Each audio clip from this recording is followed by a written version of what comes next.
Hey, before we start, do me a small favor. Put your phone down, or at least turn it face down. Grab a coffee, tea, water, whatever liquid best represents calm acceptance of reality for you, and just listen. Because today, we're not talking about murder. We're not talking about bank robberies. We're not even talking about tax evasion. Today, we're talking about something much stranger. Fishing from the back of a camel.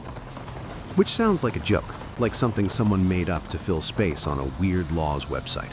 But buried inside real legal codes, real court cases, and real regulatory language are rules that very seriously cared about what animal you were sitting on while fishing. Horses, donkeys, mules, and yes, camels. And once you start asking why any government would care whether you're fishing from a camel, you stumble into a strange world of ancient property law, colonial bureaucracy, animal classification problems, and the uncomfortable realization that a lot of laws still exist not because they make sense, but because nobody ever bothered to remove them. So, let's begin with an important clarification. There is no single famous global law that says it is illegal to fish from a camel. That sentence never appears verbatim. Instead, there are dozens of laws across time and geography that regulate fishing methods so precisely that camels end up mattering. Not because camels hated it, but because animals break legal logic in very annoying ways. To understand this, we need to go back to a time when fishing laws were not about protecting fish. They were about controlling people. For most of history, rivers were not public, lakes were not public, coastlines were not public. Water was property. Kings owned rivers, nobles owned stretches of coast, religious institutions owned lakes. Fishing without permission wasn't illegal fishing, it was theft. And theft laws get very specific, very fast. If you're standing on land owned by one person, casting into water owned by another, using a tool made by a third, who exactly are you stealing from? Medieval law cared deeply about that question, and animals made it worse. If you're on foot, you're clearly trespassing on land.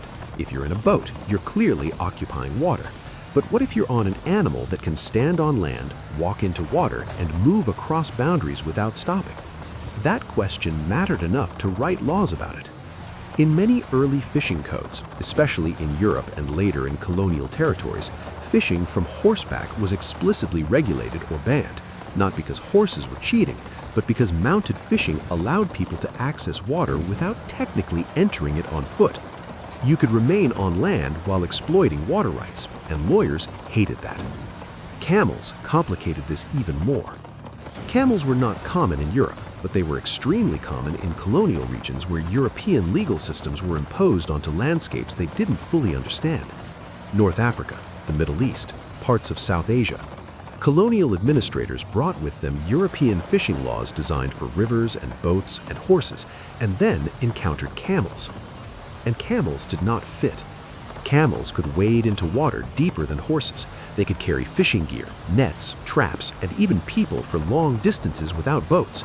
They could cross salt flats, deserts, riverbanks, and shallow waters that boats couldn't reach.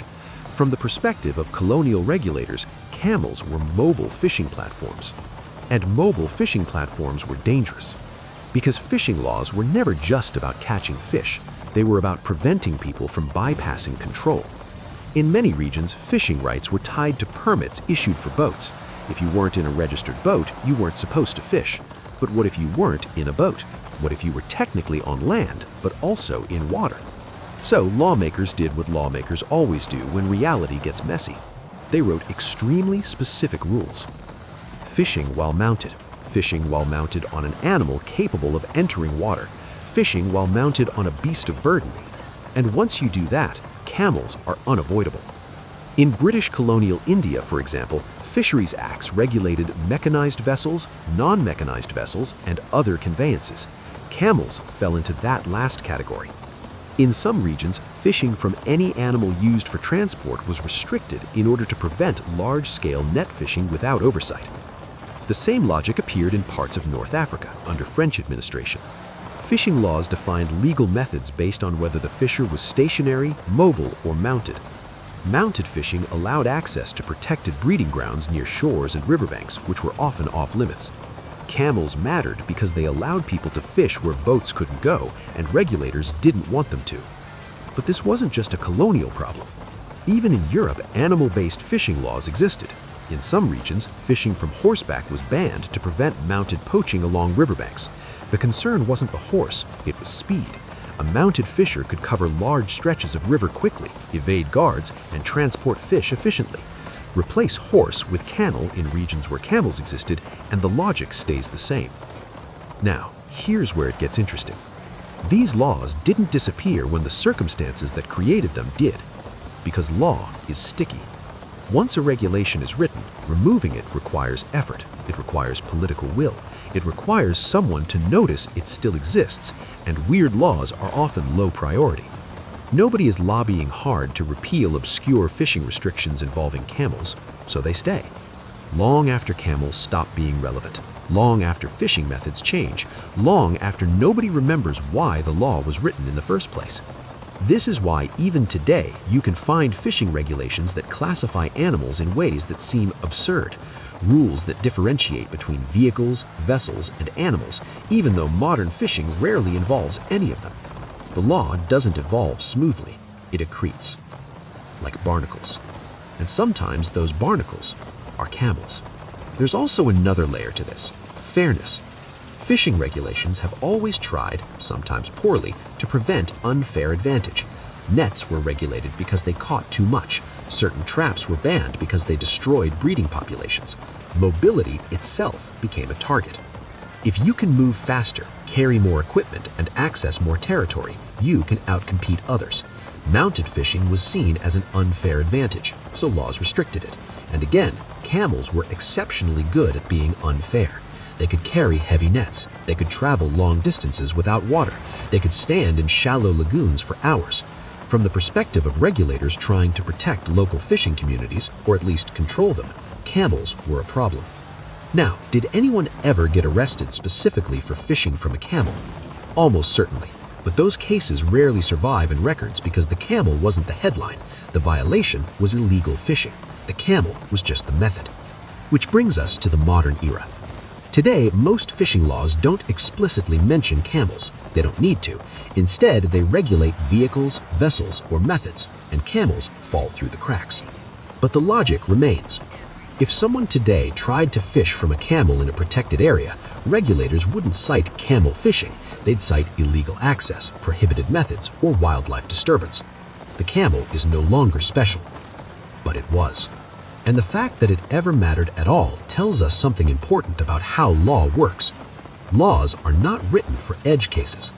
Until someone finds one, then the law stretches, or breaks, or gets patched with oddly specific language, and sometimes that patch survives for centuries.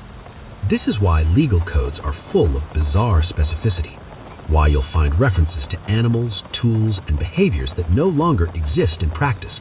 They're fossils, legal fossils, and camels fishing is one of them. So, next time you see a list of weird laws online, remember this: most of them weren't written to be weird.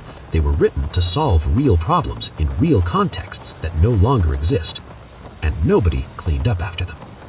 Which raises a deeper question. What laws today seem perfectly reasonable, but will look completely absurd in 200 years? Rules about drones, about data, about AI, about digital property. Someday, someone will read our laws the way we read camel fishing regulations and think, what were they worried about? And the answer will be the same. People, control, fairness, and edge cases that got out of hand. If you enjoyed this, do me another favor. Like the video, share it with someone who appreciates strange facts and legal absurdities, and leave a comment, because the algorithm, much like ancient fishing law, is a mysterious system that rewards participation whether it makes sense or not. And hey, relax. You're allowed to fish from a camel now. Probably. Thanks for listening.